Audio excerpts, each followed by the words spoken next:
Hello friends, இன்னைக்கு நம்ம நோய் எதிர்ப்பு சக்தியை அதிகரிக்கிறதுக்கான கஷாயம் எப்படி செய்கிறதுன்னு பார்க்கலாம். இந்த கஷாயம் குடிக்கிறதுனால உங்களுடைய நோய் எதிர்ப்பு சக்தி அதிகமாகும். அப்புறம் உங்களுக்கு நோய் வராமல் தடுக்கும். டே டு டே இல்னஸ், அதாவது உங்களுக்கு டஸ்ட் அலர்ஜி அந்த மாதிரியான பிரச்சனைகள் இருந்துச்சுன்னா, சைனஸ்லாம் இருந்துச்சுன்னா இந்த கஷாயம் குடிச்சிங்கன்னா உங்களுடைய இம்யூனிட்டி பவர் அதிகமாகி உங்களுக்கு சளி பிடிக்கவே பிடிக்கும். இது நீங்கள் ஒரு 7 டேஸ்க்கு யூஸ் பண்ணி பாருங்க, குடிச்சு பாருங்க, உங்களுக்கே நல்ல ரிசல்ட் தெரியும். வாங்க இப்போ அதை எப்படி செய்யலான்னு பார்க்கலாம். அதுக்கு தேவையான பொருட்கள் என்னென்னு பார்த்துடலாம். ஒரு 4 பட்டை, 5 ஏலக்காய், 7 கிராம்பு, ஒரு 1/2 டீஸ்பூன் மிளகு எடுத்துக்கோங்க, 1/2 துண்டு இஞ்சி, அப்புறம் நாட்டு சக்கரை ஒரு 2 டீஸ்பூன் எடுத்துக்கோங்க. தேவையான அளவு தான் போட்டுக்கணும், நிறைய போட வேண்டாம். இது பாத்தீங்கன்னா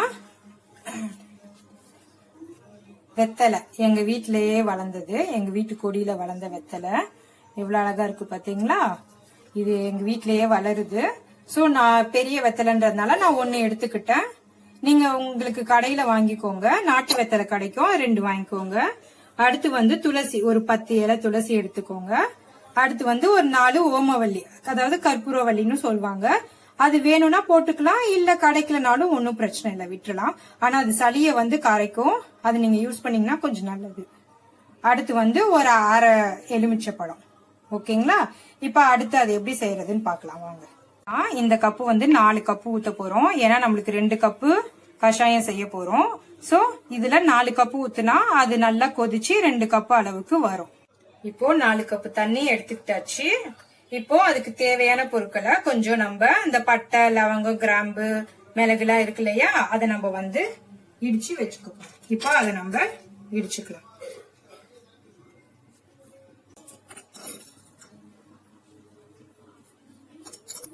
இடிச்சு வச்ச மசாலா எல்லாத்தையும் இதுல போட்டாச்சு. அது ஒரு 5 நிமிஷம் கொதிக்க விடலாம். நம்ம இப்போ மூடி போட்டு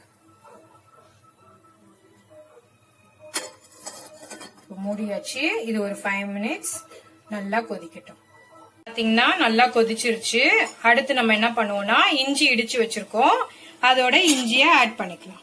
இஞ்சி வேண்டாம் அப்படின்றவங்க நீங்க சுக்கு தூளையும் சேர்த்துக்கலாம், அதாவது ட்ரை ஜிஞ்சர் சொல்லுவாங்கல்ல, அந்த தூளையும் நம்ம சேர்த்துக்கலாம். இப்ப இதுவும் ஒரு 5 நிமிஷம் நல்லா கொதிக்கட்டும். சரிங்களா? இப்ப இது இன்னும் ஒரு 5 நிமிஷம் நல்லா கொதிச்சிருச்சு. இப்ப இதோட ஒரு 1/2 டீஸ்பூன் மஞ்சத்தூள் கலந்துக்கும். மஞ்சத்தூள் நோய் எதிர்ப்பு சக்தியை அதிகப்படுத்தும். 1/2 டீஸ்பூன் போட்டாச்சு மஞ்சத்தூள். ஓகே. அடுத்து இப்போ துளசி, அப்புறம் வெத்தலை, கற்பூரவள்ளி, இது 3த்தையும் நம்ம பிச்சு பிச்சு போட்டுக்கலாம்.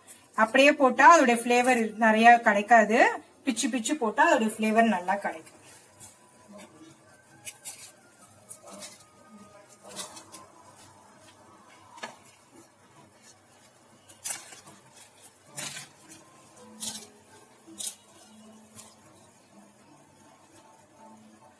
இப்ப இது இன்னும் ஒரு 10 நிமிஷம் நல்லா கொதிக்கட்டும். ஆல்ரெடி ஒரு 10 நிமிஷம் நல்லா கொதிச்சிருச்சு. இப்ப இன்னும் ஒரு 10 நிமிஷம் நல்லா கொதிக்கட்டும். 10 நிமிஷம் நல்லா கொதிச்சிருச்சு. இப்ப இந்த மூடியை எடுத்துடலாம். அடுத்து என்ன பண்ண போறோம்னா, கொஞ்சம் ஸ்வீட்டுக்காக நாட்டு சர்க்கரையா ஒரு 2 டீஸ்பூன் சேர்க்கணும். நாட்டு சர்க்கரையும் சேர்ந்தாச்சு. அது நல்லா கிளறி விட்டுக்கலாம். ஒன்னோட ஒண்ணு எல்லாம் நல்லா மிக்ஸ் ஆகி நல்லா பிளேவர் கிடைக்கும். இது இன்னும் ஒரு 5 நிமிஷம் கொதிக்கட்டும். மொத்தமே ஒரு 25 நிமிஷம் நல்லா கொதிக்கணும். அந்த 4 கப்பு தண்ணி 2 கப்பா நல்லா கஷாயமா நல்லா கிடைக்கணும். அப்பதான் அதோட பிளேவர் எல்லாமே உள்ள இறங்கும் நல்லா. இப்ப கஷாயம் நல்லா ரெடி ஆயிடுச்சு, நல்லா கொதிக்குது. இப்ப இந்த கஷாயத்தை இப்படியே ஃபில்டர் பண்ணியும் குடிக்கலாம், இல்ல இந்த டேஸ்ட் வேண்டாம் அப்படின்றவங்க இது கூட கொஞ்சம் டீ தூள் கலந்து கூட குடிக்கலாம். இப்ப ஃபர்ஸ்ட் நம்ம என்ன பண்ணுவோம், இந்த கஷாயத்தை அப்படியே கொஞ்சம் 1 கப்பு ஃபில்டர் பண்ணிப்போம். அடுத்து டீ தூள் போட்டு கொதிக்க வச்சது நமக்கு ஆகும்.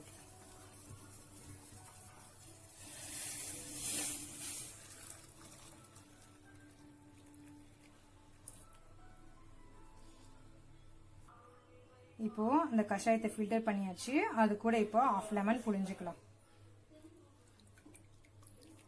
போதும். இப்போ லெமன் புளிஞ்சது. அடுத்து நம்ம டீ தூள் ஊத்தி பண்ணலாம். இப்போ இது கூட 1 டீஸ்பூன் டீ தூள் கலந்துக்கலாம். இது நல்லா கொதிக்கட்டும்.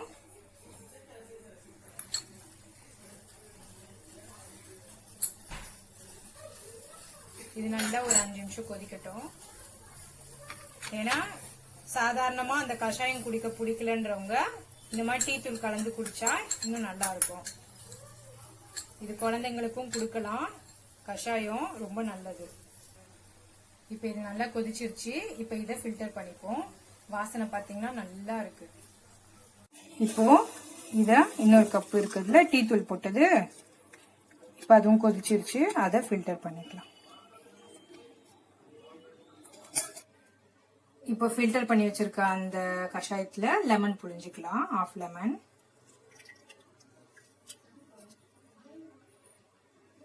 அவ்வளவுதான், கஷாயம் ரெடி.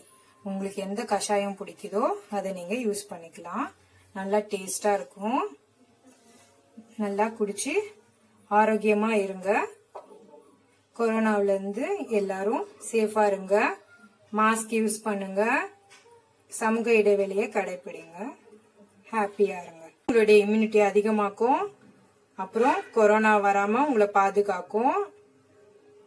நல்லா குடிச்சு ஆரோக்கியமா இருங்க. டெய்லியும் காலையில குடிங்க வெறும் வயிற்றுல. அப்படி டெய்லியும் பண்ணி குடிக்க முடியலனாலும் ஒரு நாள் விட்டு ஒரு நாள் குடிங்க. குழந்தைங்களுக்கும் கொடுங்க. குழந்தைங்களுக்கு இந்த கப்ல பாதி கொடுத்தா போதும். 1 கப் கொடுக்கணும்னு இல்ல, பாதி கப்பு கொடுங்க. ஆரோக்கியமா இருங்க. சேஃபா இருங்க.